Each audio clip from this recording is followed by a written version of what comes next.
Ogwen Valley Mountain Rescue Organisation are well known to us in the Mole Showered Cafe, who host our photographic gallery, Soul of Snowdonia. We raise funds for the team on a regular basis with talks, quiz nights and donating prints.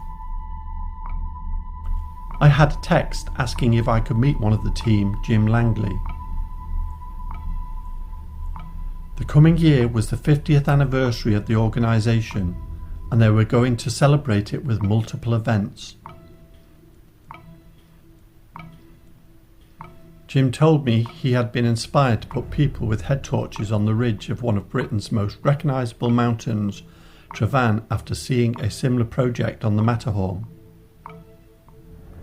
He asked me if I thought it was feasible and would I organise the photography.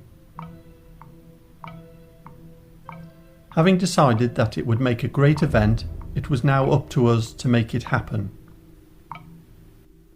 We worked out some possible dates via an app called TPE, the Photographer's Ephemeris, based on the lengthening evenings following British summertime and where the sun was setting behind the mountain.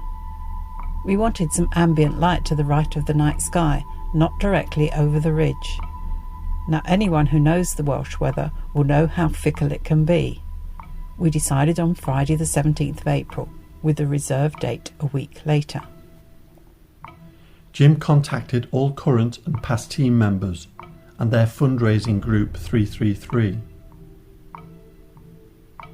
He had hoped to get 50, but the response was overwhelming and the figure quickly reached over 100. This included a team from RAF Search and Rescue based at Valley in Anglesey, who wanted to be part of it. The next step was to break this number down into teams, each led by a current team member. They were allocated a place on the ridge and would be equipped with a radio.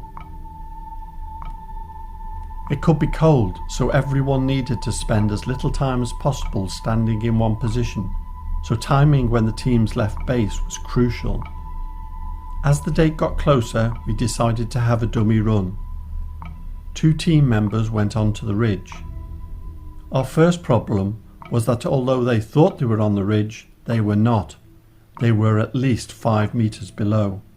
Have to move far at all. How come there's 3 lights up there? Are you two sitting next to each other with the one planted below you? Over. We found a friend. It had been a very worthwhile exercise, and Jim worked out a strategy that would ensure that people were actually on the ridge. The other point that came out of it was that each team would carry a powerful rescue torch so that all light sources would not be of the same size. It was decided that a final decision would be made on the Wednesday prior to the event, based on weather forecasts for the area. The original date was a goer and text sent out to all participants to arrive at Oggy Base at 5:30 p.m. for a briefing at 6. When we arrived, it was overcast and cold, with a promise of clearing skies around dusk. There was an intense excitement around as people began to arrive, everyone keen to make Jim's vision happen and to be involved in something that would be very special. At the briefing, Jim was quite emotional, as it had taken months of organising and now it was about to happen. The first groups began to leave and the skies began to clear.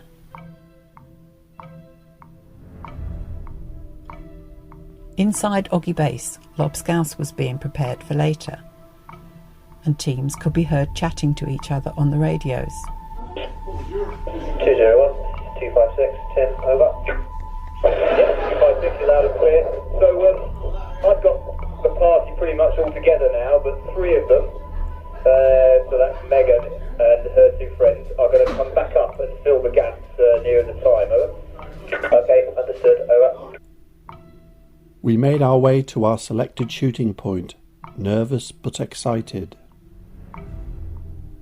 The plan was to shoot in 3 phases at 8:30, 8:45 and 9 p.m.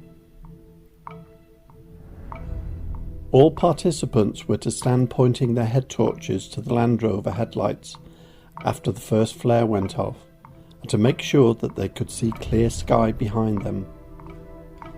Reports began to filter in that they were experiencing a fantastic sunset to the west, and all were in good spirits. Then problems. As Jim set the flare off and all the lights lit up the mountain, the smoke from the flare engulfed us, ruining our shots. Radio contact was made to the team leaders, asking people to continue to point their head torches at us, and we were blown away by the sight that was in front of us. Isn't it? It's amazing. A frenzy of activity then took place as we captured what would be a once-in-a-lifetime opportunity. As promised, the rescue helicopter then came into view and sat just above Adam and Eve, the prominent feature of two upright plinths that mark the top of Tryfan.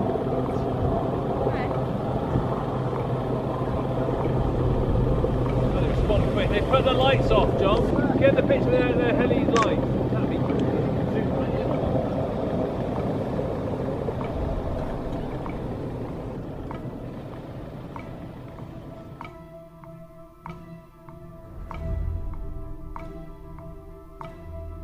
Reports came in. The light show could be seen for miles around, and the people were stopping their cars on the A5 and getting out to take pictures.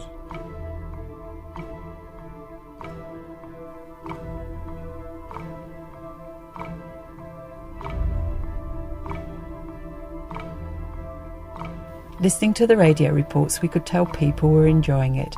Banter was back and forth, and they were saying how they were talking to other groups across gullies and outcrops.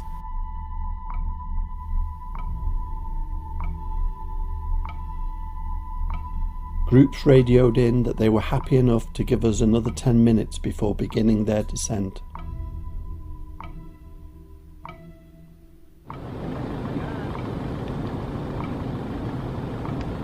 Oh, that is magical.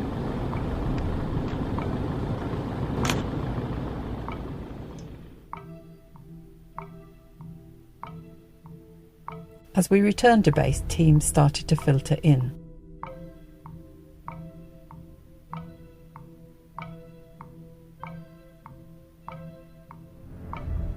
It was dark now, and you could see streams of head torches making their way down the mountain.